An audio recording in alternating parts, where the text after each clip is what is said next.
Belum selesai proses pemadaman kapal motor penumpang atau KMP Mutiara Timur 1 yang terbakar pada Rabu kemarin. Kapal ini dilaporkan tenggelam pada Kamis sore. Ya, sementara dari Surabaya, UMK Kota Surabaya pada tahun 2023 naik sekitar Rp25.000 dari UMK Kota Surabaya tahun 2022. Selengkapnya kami rangkum dalam Indonesia 24 jam.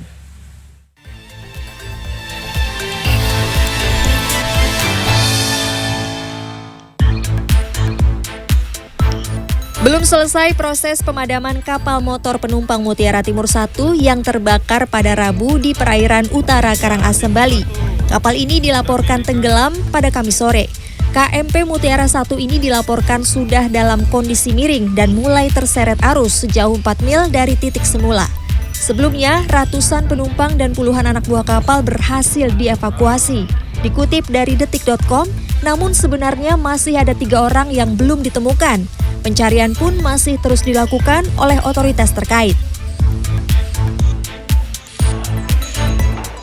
Usai menyerahkan bantuan untuk korban bencana di Trenggalek Kamis siang, Wali Kota Surabaya Eri Cahyadi menyatakan kenaikan UMK Kota Surabaya tahun 2023 diperkirakan Rp25.000 dari UMK tahun sebelumnya berdasarkan PP nomor 36 tahun 2021.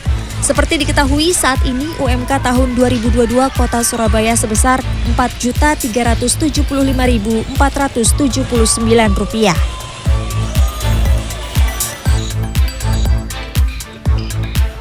Inilah kondisi puluhan hektar sawah padi milik petani Desa Brengkok, Kabupaten Lamongan, Jawa Timur yang tercemar limbah cair dari PT BIP.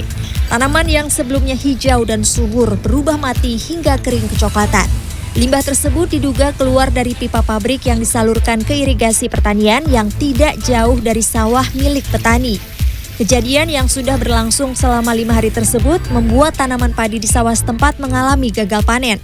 Akibat kejadian ini, para petani mengalami kerugian hingga puluhan juta rupiah. Dikonfirmasi pada Kamis sore, usai mendapatkan pengaduan, Dinas Lingkungan Hidup Kabupaten Lamongan sudah mengambil sampel. Petani berharap pihak pabrik bisa segera mengatasi masalah limbah tersebut dan mau bertanggung jawab. Tim Liputan CNN Indonesia. Majelis Hakim Pengadilan Negeri Surabaya menjatuhkan vonis 7 tahun penjara jauh dari tuntutan jaksa, yakni 16 tahun penjara kepada Muhammad Suki Azalsan alias Beki. Ya, Beki, putra pendiri pondok pesantren di Jombang, dinyatakan terbukti bersalah melakukan tindak pidana asusila.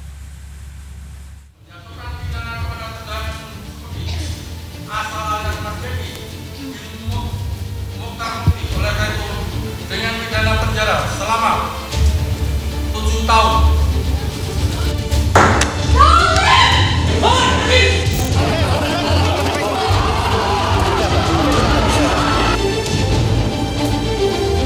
Majelis Hakim memutuskan Beki bersalah melakukan perbuatan menyerang kehormatan sesuai pasal 289 KUHP, junto pasal 65 ayat 1 KUHP.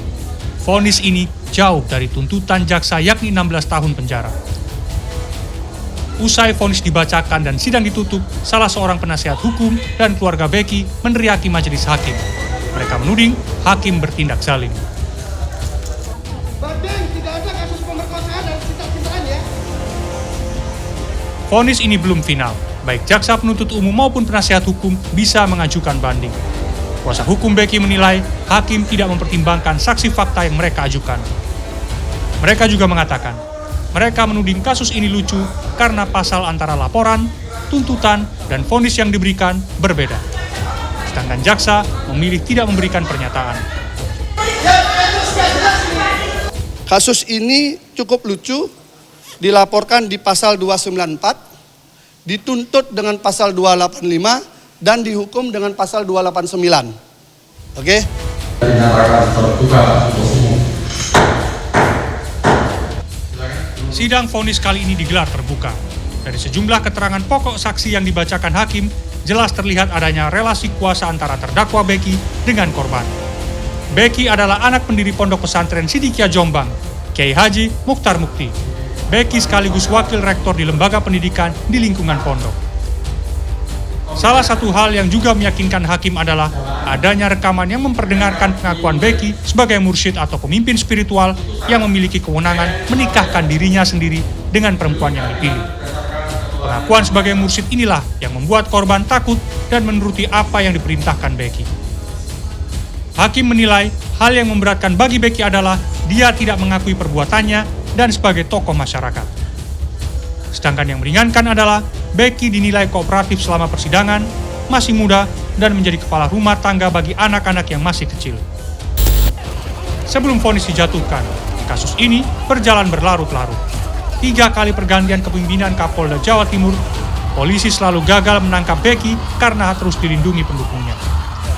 Polisi sempat menerbitkan status buronan bagi Becky, sampai akhirnya 8 Juli 2022, Becky menyerahkan diri setelah dikepung polisi di Pondok Pesantren Sidikiah Jombang. Tim Liputan, CNN Indonesia. Ya, sebelumnya korban kasus pelecehan seksual dengan terdakwa Muhammad Subeki Azal Sani harus melewati jalan berliku untuk mendapatkan keadilan. Ya, sedikitnya 3 tahun korban menempuh upaya hukum dan menaruh harapan besar kepada sistem peradilan di tanah air.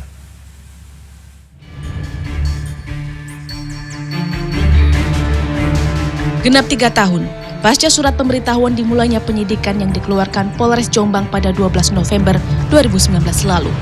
Dengan nama terduga tersangka MSA. Kini, perjuangan panjang menuntut keadilan atas pelecehan seksual yang dialami korban nyaris final. Pergulatan waktu yang tidak sebentar, akhirnya akan berujung pada palu keadilan yang dipukulkan melalui tangan Hakim Pengadilan Negeri Surabaya. 16 tahun penjara yang dibacakan hakim pada sidang tuntutan lalu diharapkan korban dapat terkabul dan memberi efek jera bagi terdakwa pelaku kejahatan seksual yang telah merenggut masa depannya. Tolong kasih jalan. Hukuman yang paling adil itu sesuai hukum yang berlaku lah. Setidaknya ada efek jera. Setidaknya itu. Seminimalnya ada efek jera dan dia tidak mengulangi itu karena kasihan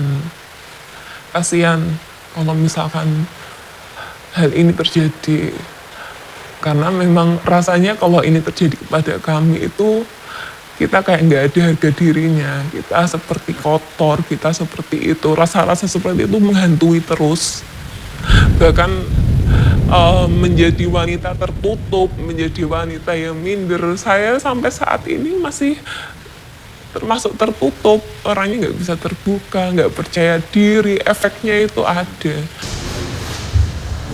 Ya, upaya hukum adalah jalan satu-satunya yang bisa ditempuh korban untuk menuntut keadilan.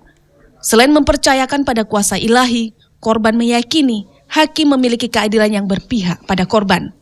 Jalan yang ia tempuh diharapkan menjadi pendobrak rasa takut bagi korban kekerasan seksual lainnya, untuk memberikan jalan keadilan bagi seluruh perempuan yang masih enggan melaporkan kekerasan yang mereka alami. Tim Liputan, CNN Indonesia.